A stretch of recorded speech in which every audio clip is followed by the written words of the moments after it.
Hello दोस्तों, Indian teaching line के एक नए वीडियो में आपका स्वागत है। आज मैं आपको इस वीडियो में क्लास 10th एंड 12 के एक महत्वपूर्ण टॉपिक जिसका नाम है कारक। आज मैं आपको इस वीडियो में कारक से आने वाले सभी महत्वपूर्ण प्रश्नों को हल करेंगे और इस टॉपिक को आज मैं अच्छे तरह से आपको समझा दूंगा। और इस वीडियो को देख लेने के बाद आपका कारक से एक भी प्रश्न नहीं छूटेगा। तो चलिए बिना देर किए इस वीडियो को शुरू करते हैं। अगर यह वीडियो आपको अच्छा लगे तो वीडियो को लाइक करेंगे। अगर चैनल पर नए होंगे तो इस चैनल को सब्सक्राइब करेंगे और हो सके तो अपने दोस्तों के बीच में शेयर करेंगे। चलिए तो इस वीडियो को शुरू करते हैं। हम लोग आज इस वीडियो में कारक को पढ़ेंगे। तो सबसे पहले एक प्रश्न देखिए यहाँ से बनता है, चाहे ये पूछेगा चाहे तो ये पूछेगा कि कारक किसे कहते हैं। ऑब्जेक्टिव क्वेश्चन में दे देगा, कहेगा संज्ञा या सर्वनाम के जिस रूप से वाक्य के अन्य शब्दों के साथ जिसका संबंध सूचित हो उसे क्या कहते हैं। तो संज्ञा या सर्वनाम के जिस रूप से वाक्य के अन्य शब्दों के साथ जिसका संबंध सूचित हो उसे कहते हैं कारक। ये वाला दे देगा और कहेगा कि क्या कहते हैं, यानी कि संज्ञा या सर्वनाम के जिस रूप से वाक्य के अन्य शब्दों के साथ जिसका संबंध सूचित हो उसे कारक कहते हैं। आपको याद हो गया होगा ये। जब ये याद हो गया होगा तो इसको भी याद कर लेंगे, कई बार इससे भी प्रश्न पूछा जा चुका है। क्रिया के साथ जिसका सार्थक संबंध हो उसे कारक कहते हैं। अब इसको कैसे पूछेगा तो कहेगा क्रिया के साथ जिसका सार्थक संबंध होता है उसे क्या कहते हैं, तो उसे कहते हैं कारक। उम्मीद है कि आपको दोनों परिचय याद हो गया होगा कारक का। चलिए हम लोग आगे की ओर बढ़ते हैं। अब आपसे सवाल पूछा जाएगा कि हिंदी में कारक के कितने भेद होते हैं। तो आप याद रखेंगे कि हिंदी में कारक के भेद 8 होते हैं। हिंदी में कारक के कितने भेद दोस्तों, तो 8। अब 8 का नाम आपको याद रखना है। पहला हो जाएगा कर्ता ने। कर्ता कारक का चिन्ह होता है ने। कर्ता ने। कर्म को करण से द्वारा संप्रदान को के लिए। आप पहले 4 को याद कर लीजिए, उसके बाद ये 4 याद करिएगा। कर्ता ने कर्म को करण से द्वारा संप्रदान को के लिए। याद हो गया होगा 4 को आपको, फिर से एक बार पढ़ लेते हैं। कर्ता ने कर्म को करण से द्वारा संप्रदान को के लिए। जब 4 याद हो गया होगा तो उसके आगे चलेंगे। आपादान से संबंध का के की अधिकरण में पर संबोधन हे अजी अहो अरे। अब एक बार पूरा पढ़ते हैं। कर्ता ने कर्म को करण से द्वारा संप्रदान को के लिए आपादान से संबंध का के की अधिकरण में पर संबोधन हे अजी अहो अरे। आप इसको अच्छे तरह से याद कर लेंगे।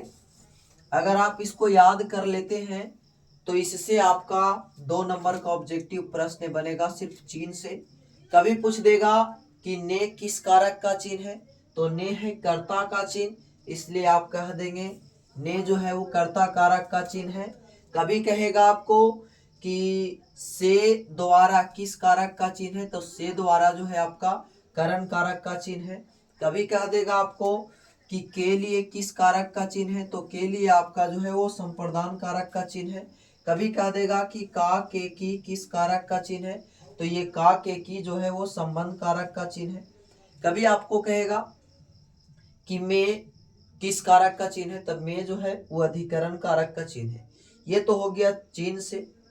अब अगला सवाल इस प्रकार से पूछता है यहां से आपको 2 पॉइंट याद रखना कि वाक्य में जो काम करेगा, वाक्य में जो काम करेगा, काम को जो करे, काम को जो करे उसको कहते हैं कर्ता कारक। काम को जो करे, कभी एगो ऑब्जेक्टिव ऐसे पूछ सकता है कि वाक्य में जो पद काम करता है उसे क्या कहते हैं, तो वाक्य में जो पद काम करता है उसको कहते हैं हम कर्ता कारक। एक इसको आप याद रखें कर्म कारक को, कि जिस पर क्रिया का फल पड़ता है, जिस पर क्रिया का फल पड़ता है, क्रिया का फल पड़ता हो, जिस पर क्रिया का फल पड़ता हो उसको कहेंगे कर्म कारक, और जो काम को करता है उसको कहते हैं कर्ता कारक। यहां से परिचय से केवल 2 गो से ही प्रश्न पूछेगा और प्रश्न इससे नहीं पूछेगा। आप कहां से पूछेगा, तो इसी से दिया जाएगा। अब आपको हम बताते प्रश्न कैसा पूछेगा से। चलिए तो शुरू करते हैं। यहां तक उम्मीद है कि आपको समझ में आया होगा। कहेगा कि वाक्य में जो पद काम करता उसको कौन सा कारक, तो कर्ता कारक कह देंगे। जिस पर क्रिया का फल पड़ता उसको कौन सा कारक, तो जिस पर क्रिया का फल पड़ता उसको कहते हैं कर्म कारक। अब देखिए कंफ्यूजन कहाँ कहाँ होता है। कर्म का कंफ्यूजन संप्रदान के साथ होता है और करण का कंफ्यूजन होता है अपदान के साथ। ये कैसे कंफ्यूजन होता है उसको देखिए। ऐसा नजर आ रहा होगा आपको कि कर्म कारक में भी चिन्ह क्या होता है, तो को होता है, और एक संप्रदान कारक में भी चिन्ह को होता है। तो कंफ्यूजन तो है कि सर कब संप्रदान होगा कब कर्म होगा। तो आपको हम बता देते हैं कि अगर को दिया हुआ रहे तो को दिया हुआ रहे और को के साथ साथ ऐसा लगे वाक्य में कि किसी को कुछ देने की बात कर रहा है, यानी जब देने की बात करे तो आप कह दीजिएगा संप्रदान कारक। ये क्वेश्चन देने वाला बहुत बार पूछा गया आपके बोर्ड एग्जाम में, इसलिए आप इसको याद रखें। बच्चे गलती यहीं पे करते हैं कि को देखते हैं और मार देते हैं आप कर्म कारक को, जबकि हम आपको अभी बता दिए कि जब को रहे और वहां पर किसी को कुछ देने की बात करे तो आप उसको कौन सा कारक मारेंगे, संप्रदान मारेंगे। इसको आप याद रखिएगा। और अगर ऐसे ही को लिखा रहे तो कर्म कारक हो जाएगा। जैसे लिखते हैं राम ने रावण को मारा, तो राम ने रावण को मारा, राम ने रावण को मारा, को यहाँ पे चिन्ह आ रहा है, तो को तो आया लेकिन यहाँ पर किसी को कुछ देने की बात नहीं कर रहा, तो ये हो जाएगा कर्म कारक। लेकिन ये कह दे कि उसने सोहन को किताब दिया, तो उसने सोहन को आया, लेकिन आगे कह रहा है दिया, तो जब देने की बात कर रहा है तो यहाँ पे संप्रदान कारक हो जाएगा। उम्मीद है कि आपको समझ में आ गया होगा कर्म कारक और संप्रदान कारक। कर्म कारक देने की बात ना करेगा, संप्रदान कारक देने की बात करेगा। ओके, चलिए अब आगे चलते हैं। अब कंफ्यूजन रहता है वो करण कारक में और एक कंफ्यूजन रहता है अपदान कारक में। तो हम लोग समझते हैं कि करण कारक कब होगा और अपदान कारक कब होगा। तो बिना देर किए आइए हम लोग समझते हैं। बहुत ही आसान है। देखिए इसका आंसर इसी में रहता है, अपादान लिखा हुआ है ना, अपादान कारक। अपादान कारक, अपादान कारक का मतलब क्या होता है इसे समझते हैं।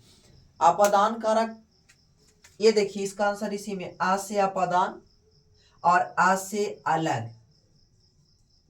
ये होता नहीं, हम आपको याद करने के लिए आसान तरीका बता रहे ताकि कंफ्यूजन ना हो। आ से अलग, आ से अपादान, आ से अलग, आ से अपादान, यानी जब अलग हो और वहां पर से रहे तो आप एकदम अपादान कारक को मार देंगे। ओके, लेकिन जब करण कब होगा सर, तो करण तब होगा जब वहां से तो रहे लेकिन से रहने के साथ साथ ऐसा पता चले कि उसी के द्वारा काम हो रहा है। माने अगर किसी के द्वारा काम होगा तो वहां पे आप करण मारेंगे, लेकिन जब अलग होने की बात करेगा तो आप अपादान मारेंगे। जैसे जैसे कहते हैं मैं घर से बाहर गया, घर से बाहर गया, तो घर यही रहा, हम बाहर जा रहे हैं यानी दूर हो रहे हैं, तो दूर होना अपदान यानी अलग होना अपदान कारक। ये कह दे कि मैं हाथ से लिखता हूं, तो हाथ से लिख रहे हैं, हाथ को अलग करके नहीं लिख रहे हैं, हाथ के द्वारा लिखा रहा, यानी जब किसी के द्वारा काम किया जाए तो उसको कहते हैं करण कारक। उम्मीद है कि आपको करण और अपदान भी अच्छे से समझ में आ गया होगा। तो बस इसी में कंफ्यूजन रहता और कहीं पे नहीं, बाकी सब साइन आपको लिखा हुआ मिल जाएगा। जैसे कह दिया जाएगा आपको कि राम का भाई सोहन था, इस प्रकार से कुछ दे दिया जाएगा, तो राम का भाई था, का क्या है, का के की किस में आता है, तो संबंध कारक में आता है। ये संबंध कारक का उदाहरण हो गया। नेक्स्ट कहेगा कि छत पर बिल्ली बैठी है, तो छत पर बिल्ली बैठी है, छत पर यहाँ पे आया हुआ, बताइए पर किसका चिन्ह है, अधिकरण कारक का चिन्ह है पर, ये आपका हो गया अधिकरण कारक।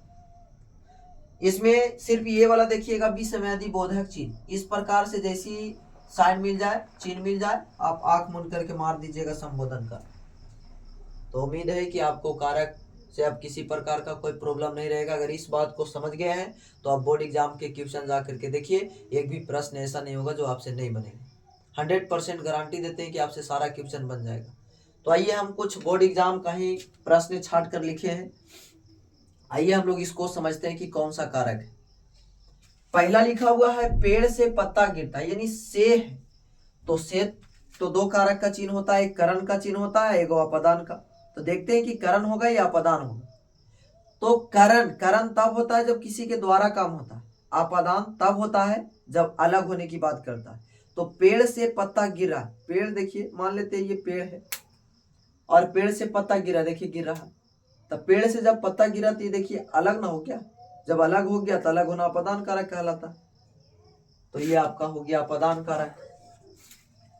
आगे लिखे कि वह कलम से पत्र लिखता है, जब वह कलम से पत्र लिखता है तो कलम के द्वारा लिखा रहा है कि अलग करके, द्वारा लिखा रहा है। तो जब किसी के द्वारा काम किया जाए तो उसको कहते हैं करण कारक, यानी इसमें हो जाएगा आपका करण कारक। 3 में लिखा हुआ है कि नदी में मछली तैरती है, तो नदी में मछली तैरती, में यहाँ साफ नजर आ रहा, बोली में किस कारक का चिन्ह है, अधिकरण कारक का चिन्ह, अधिकरण कारक का चिन्ह होता है में पर, में आया आपका अधिकरण कारक हो जाएगा ये।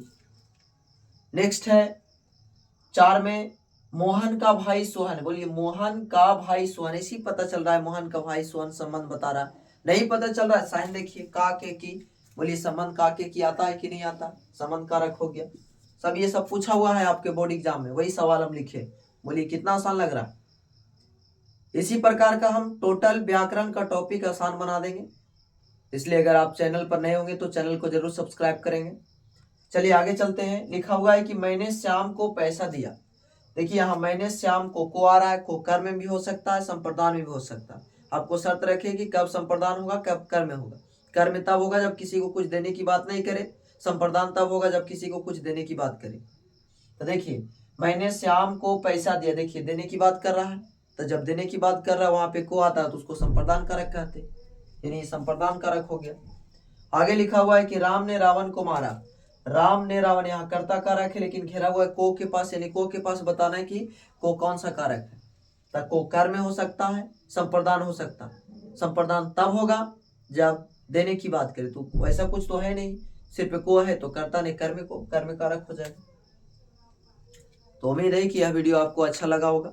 अगर यह वीडियो आपको अच्छा लगा है तो इस वीडियो को लाइक करेंगे, चैनल पर नए होंगे तो चैनल को सब्सक्राइब करेंगे, ताकि जब भी हम अपने चैनल पर वीडियो को अपलोड करें तो यह वीडियो आप तक जल्द से जल्द पहुंच सके और इस वीडियो का लाभ आप उठा सके। फिर मिलते हैं अगले वीडियो, तब तक के लिए जय हिंद।